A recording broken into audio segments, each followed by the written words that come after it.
Greetings. I'm Michael Quinn Patton, the author of the book Blue Marble Evaluation and one of the leaders in the Blue Marble Evaluation Network. We came at this as a way of making evaluation useful to programs and initiatives that are working to transform how the world works. As evaluators, there's a long history of trying to increase the effectiveness of programs. And we say that evaluation grew up in the projects, evaluating projects and programs.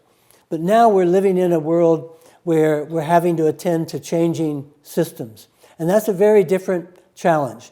With the pandemic going on, with systemic racism a challenge, with climate change a challenge, moving to systems change presents very different challenges of understanding how global trends affect local things, of looking across the traditional silos that have been the basis of agencies and philanthropy and government to get a more holistic, total systems perspective on the kind of changes that are needed.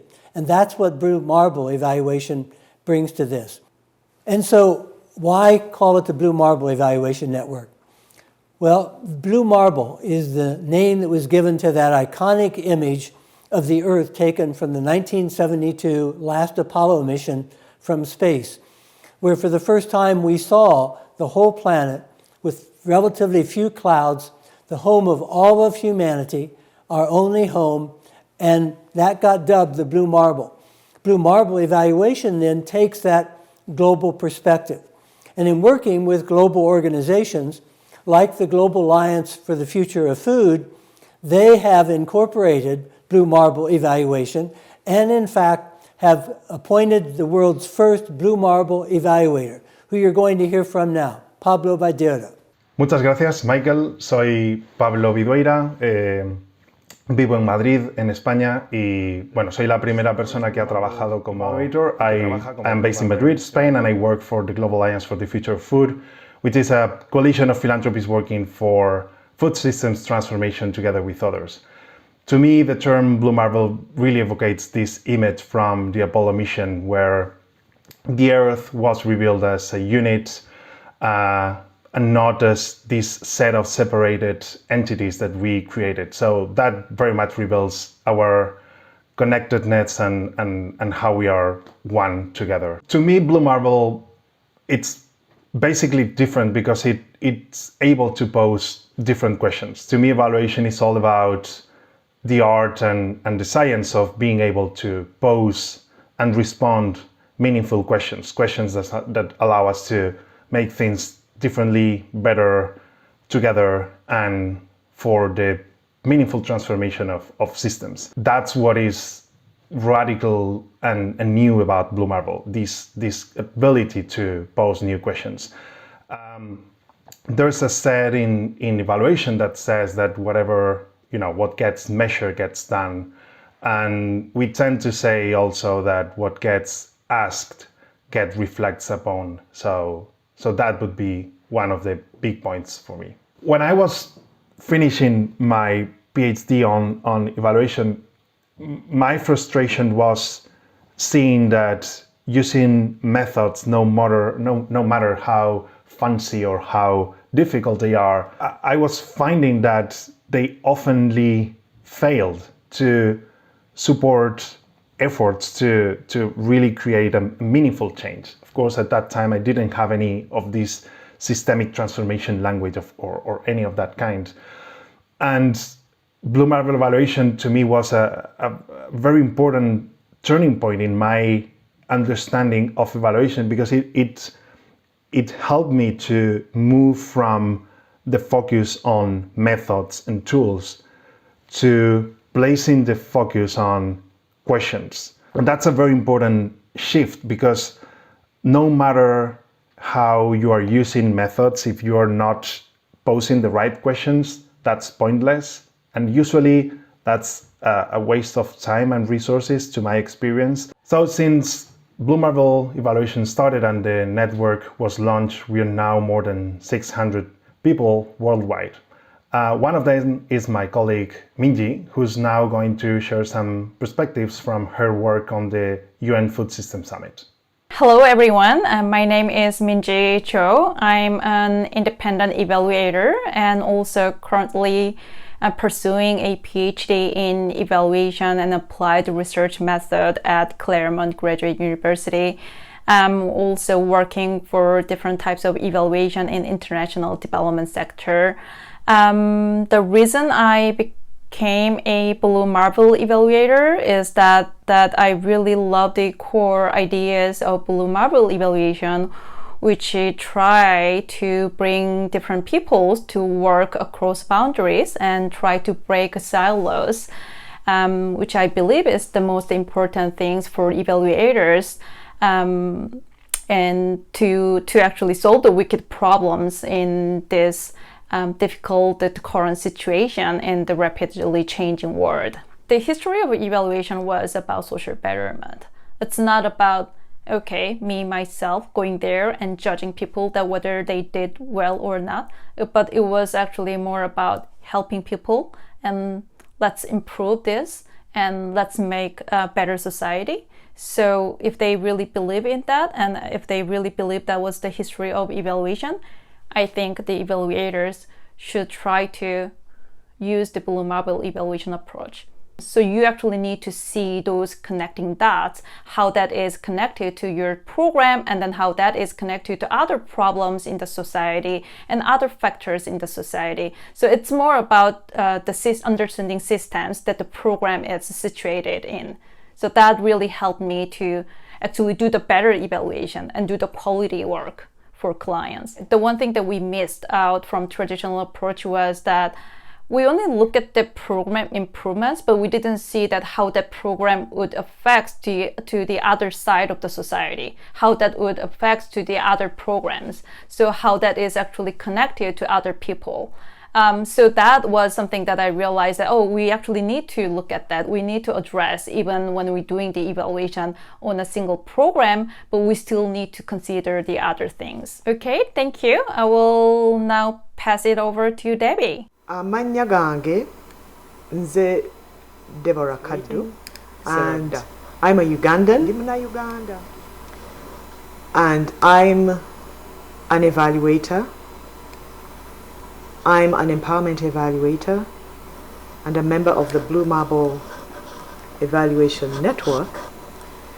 And my area of specialty is evaluating mainly development programs, especially that are related to the empowerment of women. My dream is to link the Africa Gender and Development Evaluators Network to the Blue Marble Evaluation community and principles and way of working, so that we can connect our work, which resonates so much with so many women around the world, and in particular the women in the diaspora. And I believe in the power of evaluation in transforming lives and leading to a life where people can live, human beings can live with dignity. And so all those factors attracted me to the Blue Marble Evaluation Network. And now I'm just so inspired. Yeah, that's the home for me. And now it's my real pleasure, it's such an honor to hand over to one of the people who has really, really inspired me in this field of evaluation, a coach, a mentor, Donna Podens. Debbie, thank you so much for that introduction. My name is Donna Podens, and I am a Blue Marble evaluator. I'm here today to talk a little bit about how I use Blue Marble evaluation in my own work. I am currently living in South Africa, where I've been for the past 23 years. And I've worked primarily in Africa, although I also work in parts of Asia, Eastern Europe, and North America. I'm really proud to be a member of the Blue Marble Evaluation Network. It brings a lot to me in my personal life because it resonates with my values. It brings a lot to me as a professor in teaching my students, and it brings a lot to me as a practicing evaluator. For the past year, I've been working with Michael Quinn Patton on a very important project for the UN Food Systems Summit. I'm directing the Blue Marble Synthesis team, where we're looking at hundreds of independent dialogues that are taking place around the world that are focused on looking at different aspects of a food system. Some of the issues that have come up that we've seen over the past 6 months, actually, in looking at this data, have been issues around how food is packaged in terms of the amount of plastic that gets into our oceans, to how women have difficulty and challenges in working in the agricultural sector because of the many barriers that they face. So I consider myself both a practitioner and an academic. I do a lot of writing. I've written academic evaluation books. But I'm primarily a practitioner and I work in the field. There's many different kinds of evaluation that are out there. And although we as evaluators tend to draw on many different theories and approaches, I primarily draw on those that sit in an area of trying to bring about social change. Feminist evaluation is an area that I work in quite a bit. And I find that when you work with the more theoretical kinds of evaluation, like democratic evaluation, feminist evaluation, and blue marble evaluation, is that they really don't tell you how to do the evaluation. They guide you, they inspire you, and they help you become a better evaluator. So the reason that blue marble evaluation resonates with me is because it resonates with my own values of how to bring about change through evaluation, whether that's through a training, through doing evaluation, or through trying to advocate with the findings. I think some of the challenges we run into as blue marble evaluators is that we can't just be advocates. And I think the value add that the blue marble theory brings to being an evaluator is that it brings credibility. It brings us a transparent way to go about doing evaluation so that when we are advocating with our findings, we're bringing empirical evidence to that. And I think that is a huge value with the blue marble approach. I also think that blue marble helps you think about how to be an evaluator from a social justice perspective. An example is an evaluation I did last year in the agriculture sector, where we were working with farmers and we were trying to understand if this intervention had actually improved their income level and improved their livelihoods. But what I noticed in this whole project is that they were being funded to bring in thousands of seedlings to plant a new kind of vegetable, a new kind of plant into where they're currently living. And in bringing in all of those seedlings, they were transporting them in plastic. So I think as a blue marble evaluator, it's to think beyond the scope of what I was asked to do, which was to assess whether or not this was bringing about the outcome of intended improved livelihoods, and to recognize that other parts of the project were damaging the earth, and to bring those findings into my evaluation, even though it wasn't in my scope. So to really, when I implement feminist evaluation, I tend to bring in a theory or a way of looking at the world that's a little bit different because it brings in my feminist values. And when I combine that with blue marble evaluation, it brings in other kinds of guidance and other ways of thinking that make the evaluation more relevant to what we're experiencing today in our world, which is global climate change. So I would like to introduce you to our next guest, who is Glenn Page. And he's going to talk to you about his experiences using blue marble evaluation in other parts of the world. Well, thank you, Donna. My name is Glenn Page, and I'm the president and CEO of Sustainametrics and the global lead of Cobalt, the collaborative for bioregional action learning and transformation. And now what I'd like to do is just share a few stories to illustrate the how, the what, and the why of blue marble evaluation. Geologists don't make headlines. If you think about the type of people geologists are, you don't often see them on the news or making any sort of headlines. Well, back in the year 2000, at the turn of the century, two geologists actually changed the world with a new name for the geological epoch that we're in right now. They refer to it as the Anthropocene. And this word is absolutely central to the work of blue marble evaluation. What they basically said was the entire Earth systems and how the Earth was serving as a life support function was changing, and humans were the cause.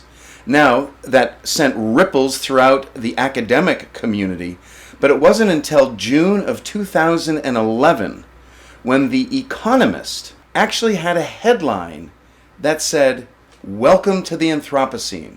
And the caption read, "Humans have changed the way the world works.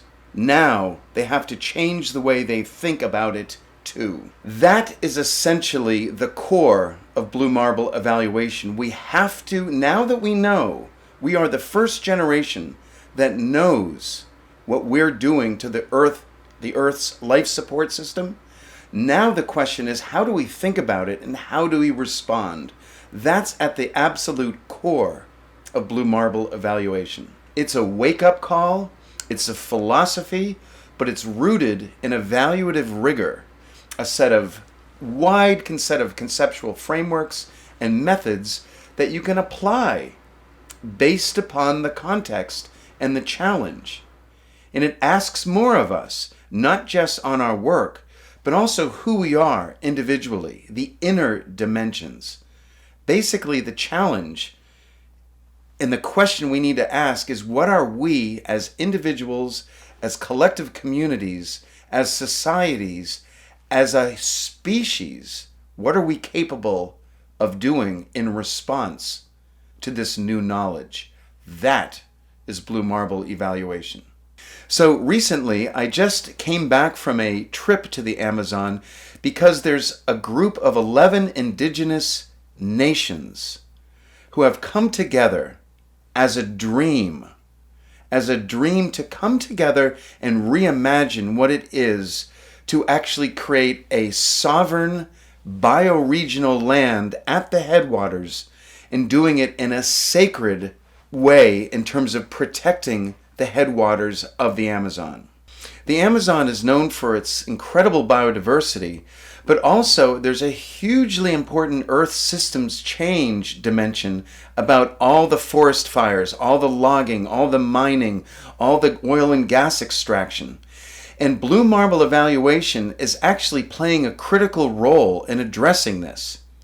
So there's 11 indigenous nations in the sacred headwaters. This is an area bounded by the border of Peru and Ecuador.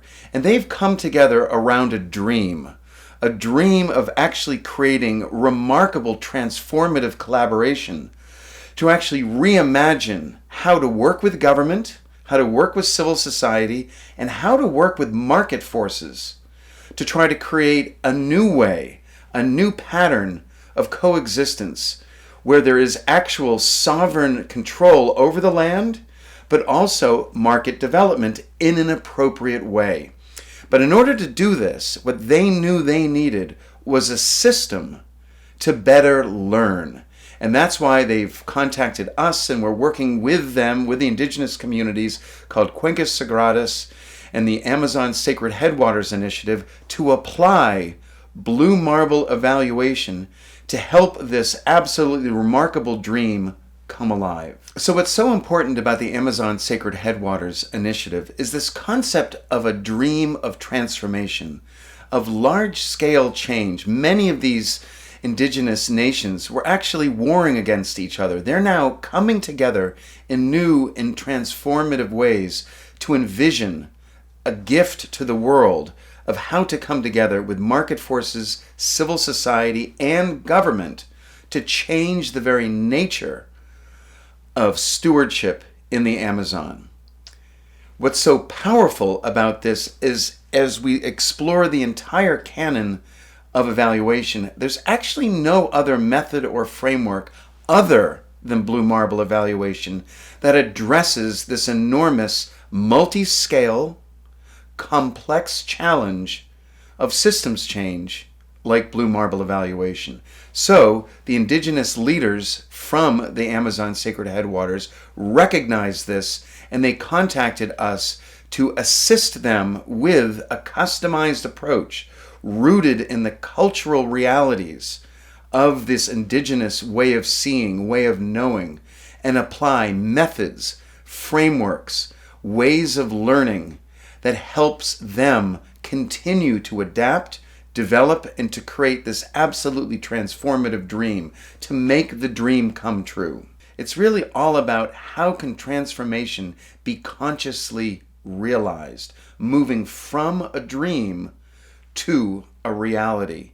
But it takes enormous challenge, enormous effort, but they know that Blue Marble is the only answer to help them in this transcendent and enormously challenging path. One of the reasons why the leaders of the 11 indigenous communities and the NGOs working in the Amazon Sacred Headwaters Initiative, one of the reasons why they chose Blue Marble is because the other evaluative frameworks were far too focused on just the effectiveness of specific projects and programs.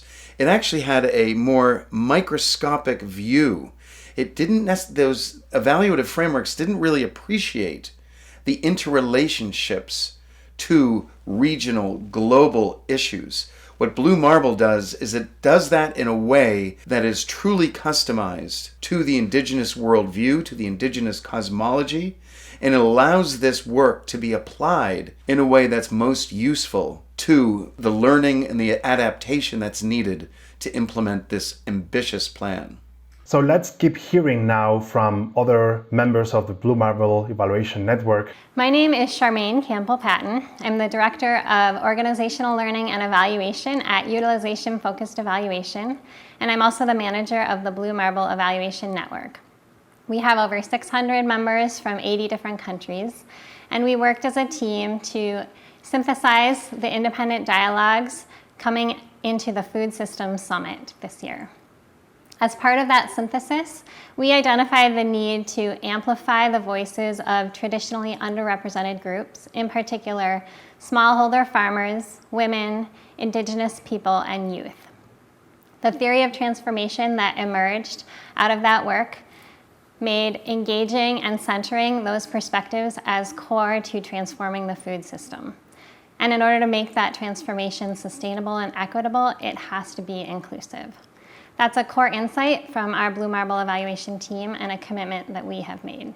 Ultimate goal of Blue Marble is being a meaningful and useful tool that help those that wants to transform systems in a meaningful way, and by meaningful I mean in a positive way for humanity and the planet and the livings on the planet. I would say that Blue Marble Evaluation aspires to be a useful tool for those that wants to transform our world for the common good. If someone were to ask me, what's your job title? I always feel a bit weird saying I'm an evaluator, because I see myself as being much more than that. I do and have always seen myself as being a social change agent. I'm here to make the world a better place. I am here to improve something. I am here to help someone. I am here to make things better. So the Blue Marble evaluation, in using their, the whole idea of transforming something, their transformative principle, is how I also see myself as an evaluator. And without question, Blue Marble Evaluation has changed my life and my work and my commitment to what I do. It's essentially a call to action that gives me a sense of purpose and a sense of action. It is with great pleasure that I hand this back to a dear friend and colleague, an inspirational genius around the field of evaluation, who's really the father of Blue Marble Evaluation, Michael Quinn Patton. Over to you, Michael. Thank you, Glenn. Glenn joined me as I was writing the book and became a major contributor to the ideas that are in the book, as did Charmaine in working with me throughout the writing of the book and the launching of it. And so I feel deeply indebted to them and the others who you've heard from who are helping make Blue Marble Evaluation a reality. I have children and grandchildren, and the future of humanity on Earth is what's at stake. We want evaluation not to be part of the problem in taking a narrow project perspective that can actually do harm in trying to bring about major systems transformation by its narrowness, but to bring a holistic, dynamic, complexity, systems thinking approach to major transformation, because the future of humanity on Earth is what's at stake. And evaluation can contribute to that and can make a difference if we do it right. But if we don't get it right, there is no second chance. This is not a dress rehearsal. This is the real deal. And evaluators have to be able to be part of that solution, part of bringing about those changes rapidly, significantly, in a major way, so that all of us are able to ensure a more just and sustainable future for all of humanity in the future. Even when we go about doing our job and thinking about what we do every single day as an evaluator, facilitator, teacher, those blue marble principles are constantly in the back of my head to think about what can I do today, what can I do tomorrow that is going to bring about a change in the world. And even if that is something really small, if there's hundreds of blue marble evaluators and maybe thousands and hopefully one day millions of us making those kinds of decisions, that will be a huge impact for our planet. Evaluation grew up in a world that the mantra was plan your work and work your plan, a model of command and control, that we're in charge, we can make things happen. But what we're learning in this dynamic, turbulent world is that no one's in charge. We have to be adaptive, we have to be agile. And evaluation was slow and actually conservative in its approach to change. What developmental evaluation did was speed up that reaction to changing conditions, which we've seen tremendously in the pandemic. And those kinds of changes, being able to adjust, agilely adapt, requires principles. There aren't detailed rules and prescriptions about how to adapt to rapidly changing conditions, but you still have to be anchored in something. And what Blue Marble evaluation is anchored in are principles of connecting the global and the local, of dealing with the realities of the Anthropocene, of integrating the ways in which initiatives are designed and implemented and managed and funded and evaluated in an ongoing basis, not a pure sequential basis. And that those principles of looking across silos, of being savvy about what's going on in the world, of acting with urgency, and of keeping the eye on the prize of transformation, not defaulting back to narrow kinds of command and control project thinking, but to work at transformation itself, on transformational trajectories, because the future of our planet being at stake, we have to be able to think rigorously and globally and in integrated ways about how we're going to make those changes that will lead to this more sustainable and just world. That requires being deeply grounded in principles that we adhere to, that we pay attention to, and that direct the actions that we're taking in collaboration with the change makers themselves. So we're the first generation in all of humanity that actually understands both the power and the benefits of growth over the last 100, maybe 1,000 years. But we're also recognizing what that growth and globalization has actually done for the life support system on this planet. This is a blue marble inquiry. The challenge is for people to understand that this is an emergency. Even though it's emerging slowly, the evidence for it is overwhelming. And to get that mindset that this is an emergency and we all have to contribute is part of the message of Blue Marble evaluation. Not slow as you go, but get the best information you can to take the most effective actions in real time, because time is running out and we need to do what's effective in the time that we have to create tipping points towards a more sustainable future. Old, traditional, narrow forms of evaluation can actually interfere with that global perspective by being overly prescriptive, overly rigid, not adaptable, not emergent, not real time.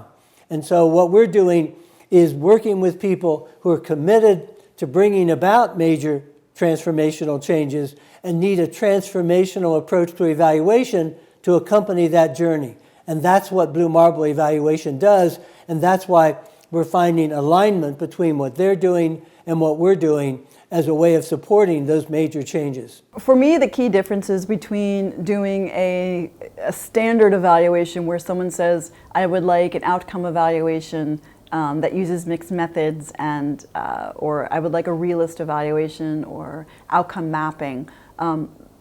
There's very particular steps and ways of doing something so that when you get to the end of the report, people are pretty much reading what they expect to read, right? They asked you to do X and you're telling them about X. They asked you for insight on Y and you're giving them insight on Y.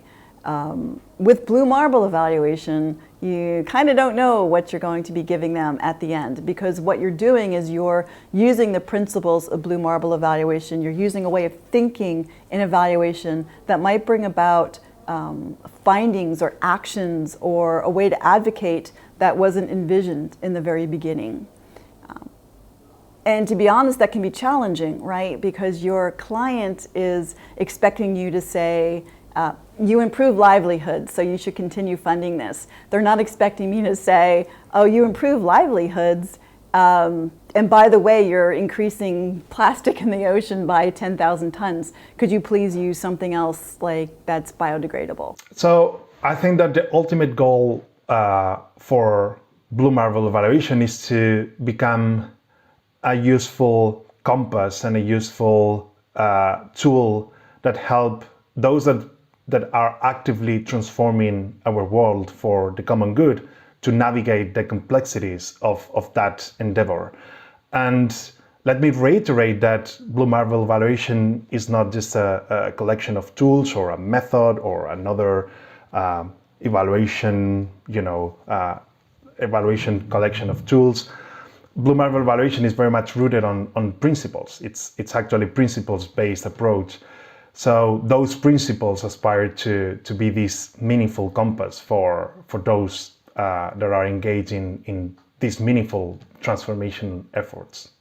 These principles are timeless, will be continued to be developed, but they will outlast this generation and support the future generations looking to learn how to respond to a rapidly changing Earth system. Having been at this for 50 years, it's very satisfying for me to see how there's resonance with these ideas. The ideas are not original with me. I stand on the shoulders of people who've come before, with the new generation of people you've been hearing from, who are asking new questions, who bring their new values together. I feel very humbled to be part of a larger movement that is taking new thinking about how we bring about transformational change and coming together to make sense of this. I'm part of the instrument of that in writing and helping make applications of it, but it is a collective, collaborative exercise with, as you heard, people from around the world working on this together. And I feel honored and privileged to be a part of that network. I'm not the center of it, I am a part of it. I articulate and write about some of these ideas, but that comes from the colleagues and the people in the network who direct our ideas together. That's what makes this a living network, a forward-looking network, is it's a collaborative exercise. We certainly want to welcome anyone who is thinking along these lines, who've been inspired by the people that you've heard from, to join us as Blue Marble evaluators, as Blue Marble designers, as Blue Marble managers. We're all evaluators. We do it systematically. We do it with passion and commitment. And we invite everyone to think globally, act locally, and keep that image of our home, that beautiful blue marble, in your mind in whatever you're doing. I'm Michael Quinn Patton. I've been at this for 50 years. I want to welcome any and all of you into this network for the next 50 years of our collective work together. I won't be here, but we need you all to carry on for the future of our world.